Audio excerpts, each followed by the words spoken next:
Miaging semana nagapahigayon kita sa spiritual emphasis o kini mahitungod gyud sa atong pagkinabuhi sa iglesia. Ug ninitag na amo ni karon ang review sa mga mensahe sa Ginoo kanato kadtong gikan Miyerkules hangtod sa Biyernes. Og nagbalampuso namang buluhaton nga diin dako kayo kahimuan sa atong pagkinabuhi labi na sa atong pag-alagad sa Ginoo through the church. Naagyoy kalambigitan sa atong theme nga Born to be Overcomer. Karon ang takna nga kita masayod asa unsa ang source sa maong power to overcome. Asa gikan? Unsa na to pag-abot mahimutang magmadaugon, magmalampuson. So the power to overcome. Ang atong text sa Mark 9:1-9 gibasa bag-o lang ganiha ug mahitungod kini sa story sa the transfiguration of Jesus. Duha ang title diha, the transfiguration of Jesus. Kaduha is the mountaintop experience of the disciples. Para kang Jesus nausab siya sa mga disciples, na-experience nila ang pinakanindot nga experience nga pa nila na sinati sukat. The mountaintop, kay dito sila sa taas sa bungtod sa Mount Hermon, possibly waman gi-mention pero possible nga Mount Hermon nga bukid. Tanaw na to karon unsay kalambigitan niini nga makuha nato nga source of power sa pagdaog nato sa mga butang nining kalibutan nga hinder us from reaching and from achieving the goal of God sa atong kinabuhi. The blessings, the plan of God sa matag usa kanato labi na gyud sa iglesia. Tanaw na to ang purpose, the purpose of the mountaintop experience. Ang katuyuan nganong gidala sila ni Jesus didto sa taas sa bukid sa Mount Hermon. Ingon diha sa verse 2, after 6 days, Jesus took Peter, James, and John with him and led them up to the mountain where they were all alone.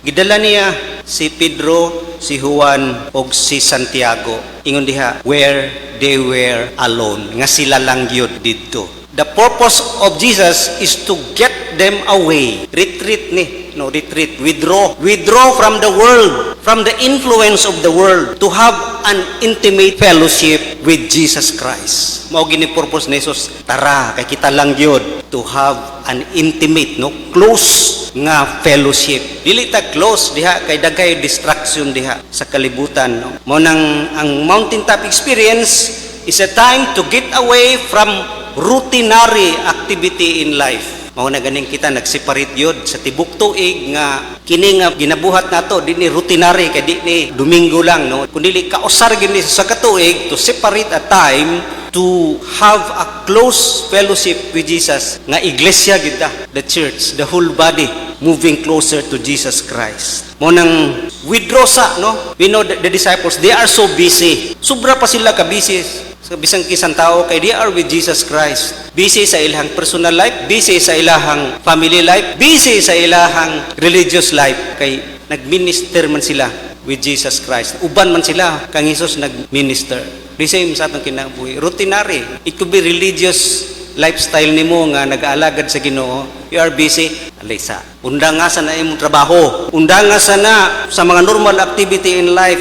Temporarily disconnect from all demands. Daghang demands sa itong kinabuhi. Trabaho, pamilya. We have to disconnect first from all the demands of life and be with the Lord Jesus Christ. Alone. Inusara. Diha kaniya. Munang the reason why we cannot experience mountaintop tungod kay we are settled in this valley. Settled ta dinhi sa kalibutan nga mga routinary nga trabaho nato. So it is withdrawing from customary activities so that kita gayod mahimong focus more on God, maka-focus sa iya. Sa mga disciples, di sila ka-focus. Kung si James, si John, di ka-focus. Kung di ta mo withdraw. So for them to have an intimate fellowship and to focus more on God. Kita mga baptiso, man nag-practice of fasting. This is a type of fasting sa mga baptist. Withdrawing from everything. Dili lang food, dili lang mga buluhaton sa kalibutan. Fast. Withdraw ta diha. Gani ato, gabi ilang. Buntag, tanaw tag TV, wag hapon nag-fast. Fasting from everything mahimong distraction sa atong focus sa Ginoo unang iyahang purpose, and also to retreat in order to enjoy His presence. To be with Jesus is not a burden. To draw closer to God, dili lisod sa sama sa panguna-huna sa uban nga struggle kayo magmuduol sa Ginoo kapoy, magsimba kapoy, magduol kaniya. Remember, tulo lang ang iyang gipili. Gitawag ni sila ang tulo, si James, si John, ug si Peter, the inner circle. Ngano? Sila ang naay habit nga to be close to Jesus. Naa sila'y always nga kinaiya nga gusto gyud muduol. Si John gyud kay always near Jesus. Nagyud siya sa side ni Jesus Christ, murag sa masikreto ni Jesus. Kahibaw siya nga kinsa tong budhi sa yaha, mo betray, kahibaw si John. Because he wants to be close always, no? Gusto niya draw near to Jesus Christ. Gusto maduol gyud kanunay kang Kristo. Mo nang if we have that desire, duol kay ka sa mountaintop experience. Kay tulo ra gyud ang gipauban ni Jesus. Others wala pa siguro sila naka-develop ana nga kinaiya nga to enjoy the presence of God. Katingalahan daghay mga tao di ganahan worship, no. Di ganahan mo simba. Murag di nila enjoy ang presensya sa Ginoo. Kung ingana ang atong feeling kanunay, di kita ganahan mo adtog langit. Sige ra mag-worship didto. And probably, basi siguro di tagita ka atog langit. Tungod kay heaven is a place nga ma-enjoy nimo ang ihang presence. Mo nang to enjoy His presence. Not only nga kini a time for them to retreat, but also a time for them to rest and refresh. The disciples busy sa ministry. Bisag sa tuwa trabaho. Nganong matug man tayo ni kagabi. Kay para makarest tao niya, bagong kusog na pod pagkabuntag. Di ka rest, pawong gid ka, blackout, tungod kay wala na refresh. So the purpose of rest is to renew our strength and recharge sa atong energy. It is a great blessing gyud sa ilaha ang mountaintop experience. It's not a burden, kundili kalipay gayon. Sa atong mga pagkinabuhi, daghay pamaagi nga kita mahimong ma-draw closer to God. Kadaghanan sa mga kalampusan, pero kasagaran gyud sa mga kalisod kita maduol sa Ginoo. Bisag ako many of my mountaintop experience sa mga kalisod, mga problema. Gahi magulo, basta gahi tagulo, madro ta sa Ginoo sa mga kalisod sa mga disiplina nga dito pa ta concentrate sa Ginoo gyud, no, sa naibalatian tung nabali ko iting luhod-luhod yun nya duol gid sa Ginoo, mas makaduol gid pag maayo pag naakas problema in burdens of life. Sa akong struggle sa pagsulod sa seminary, bugat, no, daghay mga burdens. Duol gid ka sa iya nga siya ra gyud, no, gusto gid ka mo duol sa iya. Binatong time nga si Lina nasakit, dengue, 20 na lang ang platelet. Grabe, duol gid sa Ginoo, tutok sa Ginoo. Mo nang it is a time to rest and refresh and withdraw from everything in this life. Ikaduha, ato ta sa the privilege, ang pribilehiyo sa mountaintop experience. Unsay mga pribilehiyo nga atong maangkon sa mga disciples? Ingon diha sa verse 2 to 3 sa katapusan diha, there he was transfigured before them. His clothes became dazzling white, whiter than anyone in the world could bleach them. Pribilehiyo nila nga makakita. Nakakita sila. Unsay ilang nakita? The splendor and glory of God. Nausab si Jesus. Tanan nausab sa iyaha. Dinhi sa Mark, wala kay gimensyon nga nausab iyang naong. Sa Luke 9:29, nausab gid iyahang naong nga nisiga pagmaayo nga revelation of who God is. Kay nailhan nila kang Jesus, tao, pero dinhi ang splendor o glory sa Ginoo nakita gayud. The brief moment of His divinity na display diha. Kajut ra kaayo, no? Kay na-cover man siya sa humanity, karon gi-reveal kung unsa gid siya sa sulod. Unsa gid ang iyang essence na reveal, napadayag diha, nakita gid diha. Og perting ninduta gayud. Mao nang sa mga disciples, it is for them a glimpse of heaven. Rapture na ta, murag nga na bitaw nga naatubang na nimo si Jesus. This is a preview of the second coming. Nga moatubang na sila kang Jesus, nga naa si Jesus sa glory, nga nasa trono, nga nagsiga, nga nindot kaayo. Mo nang ang reply ni Peter, halos makuyapan siya. A glimpse of heaven, no, para kanila. O makita nimo sa verse 1, niingon naman si Jesus daan. Niingon si Jesus sila, I tell you the truth, some who are standing here will not taste death before they see the kingdom of God come with power. Daghay mangutana ni, kinsa man sa mga disciples ang nakakita naglangit. Sa to pa naapay buhi karon nga disciples kayo, di man daw sila mamatay kung dili kakita og langit.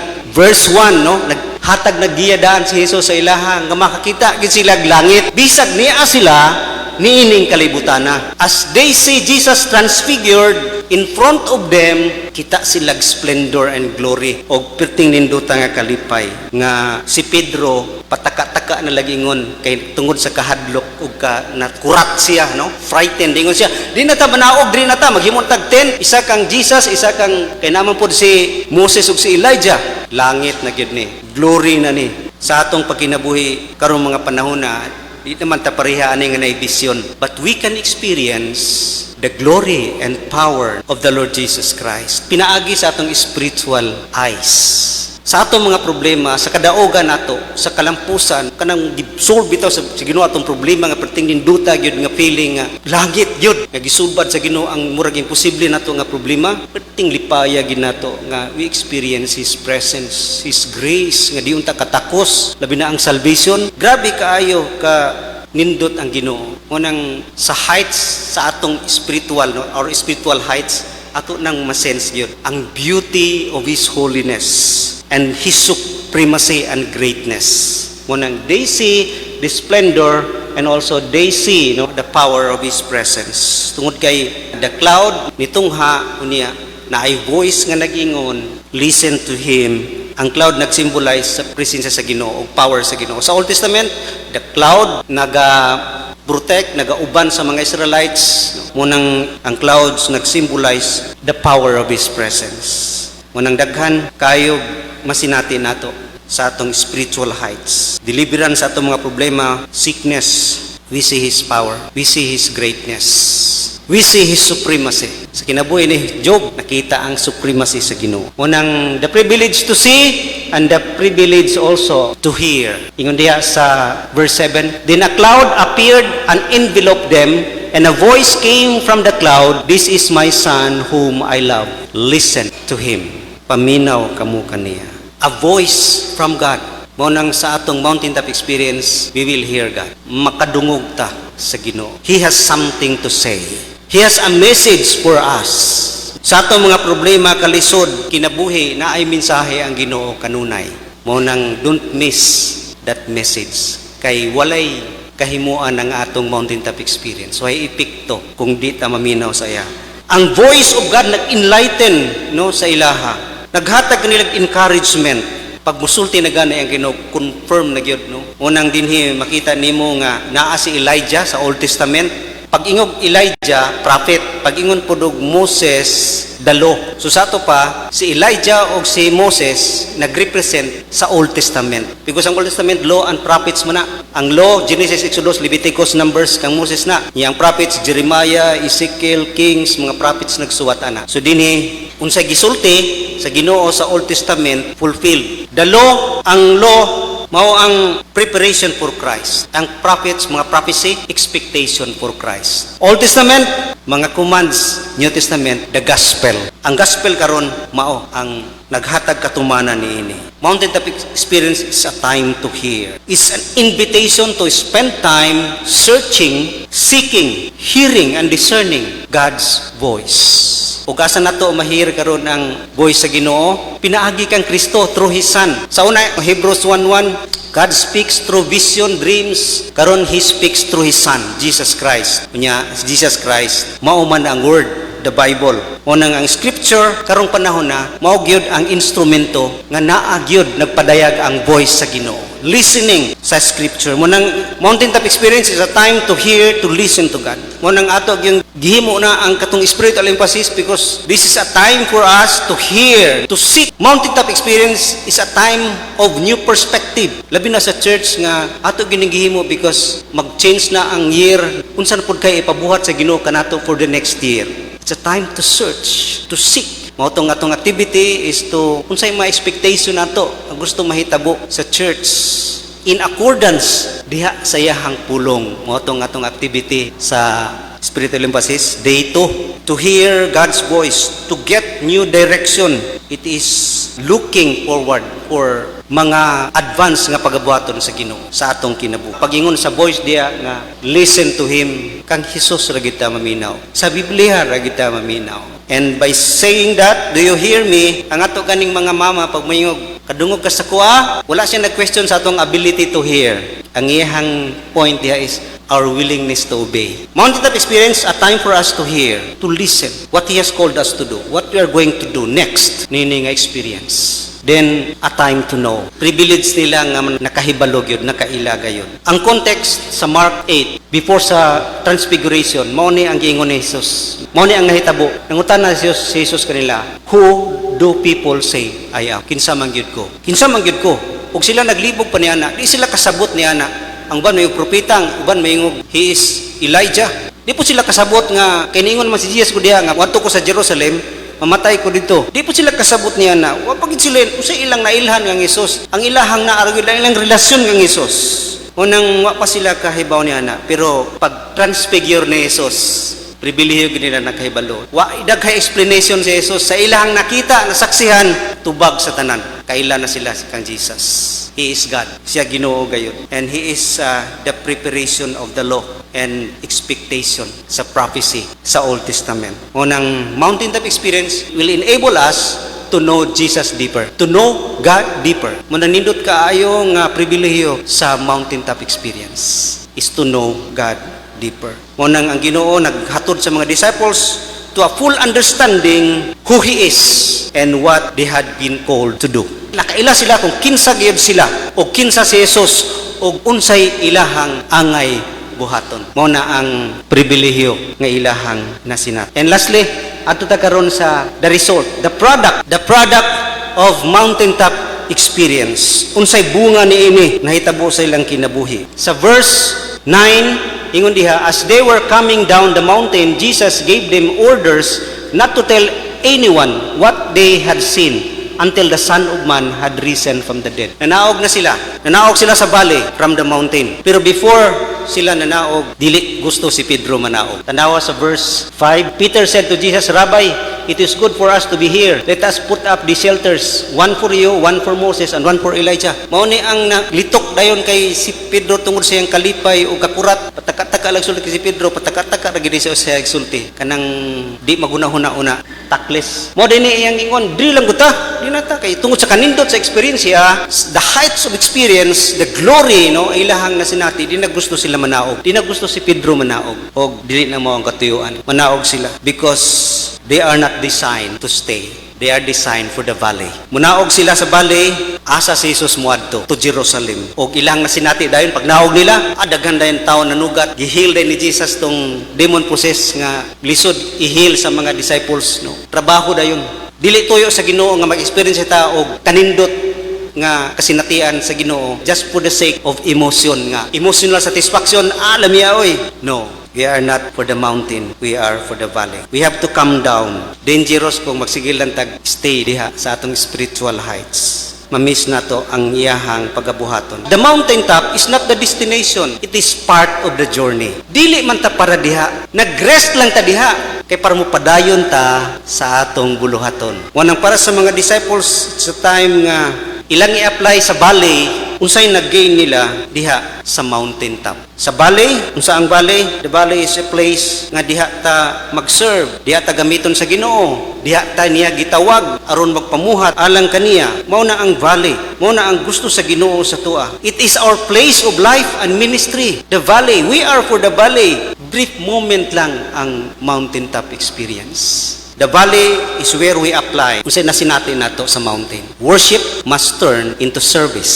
Worship lang ka, dili mo epekto sa imong kinabuhi Lunes hantod sa Sabado. That is not mountaintop experience. And that is not worship, that is religion, beliefs and practices. Unsa ang may experience sa Ginoo sa Domingo? Mo epekto sa atong pagkinabuhi Lunes. Serving, doing, reflecting the Lord Jesus Christ. And that is the evidence of mountaintop experience. Muna ebidensya. Munang unsay produkto, unsay resulta sa ilang mountaintop experience, it is part of the journey. Worship must turn into service and able to fix their eyes on Jesus. Mo gini anda ko nga kahimuan sa ilang kinabuhi. Niningtag na ang mountaintop experience naka-fix sa ilahang eyes kang Jesus. Kaingon diha sa verse 8, suddenly when they look around, they no longer saw anyone with them except Jesus. Sa dihang pagtanaw na po nila, wala gid sila laing nakita. Si Jesus talang gyud. They only see Jesus, and this is the greatest thing nga mahitabo sa usa ka Kristohanon to see Jesus only. The most important turning point in our lives is when we only see Jesus. Mao kini ang pinakadako nga turning point. Tungod sa mga disciples, nausab ang ilang kinabuhi gikan sa mountaintop. Si Peter, si John, si James, nausab ang ilang kinabuhi. They have a new direction, new commitment, empowered. Grabe ang ilahang kinabuhi. Tungod kay they learn to see Jesus only. Pag natay laing makita si Jesus, it means nga wala na tayo laing gikinahanglan. Wala na tayo laing kalipay si Jesus ra gyud. Pag dili ta makita niya na makita nato ang kalibutan, makita nato ang mga kalipayon ng kalibutan, makita nato ang mga butang sa kalibutan, temptations, kabalaka, fear, no? Mga pagkinahanglan. Pero pag ma-experience ka kay Jesus, you will only see Jesus. Wa na. He is more than enough. Siya, wa na kikinahanglan pa.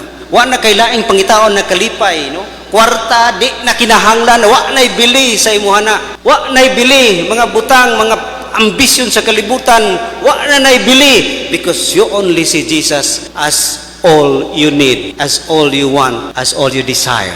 Tungod kay siya, labaw sa tanan, makita na mo na nahigayon. And that is the very important thing nga mahitabo sa itong kinabuhi. Nga produkto kayo sa mountaintop experience. When we see Jesus only. O kini, ang ilang experience ay kan Jesus, naka-apekto yun sa pag-sustain sa ilang kinabuhi the rest of their lives following Jesus in the ministry.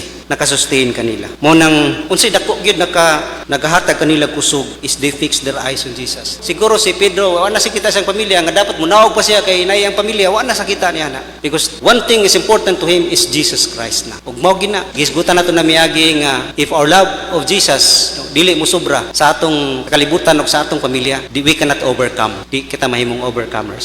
Munang di able to fix their eyes on Jesus and also able to follow Jesus. Nakahimo na sila pagsunod kang Jesus.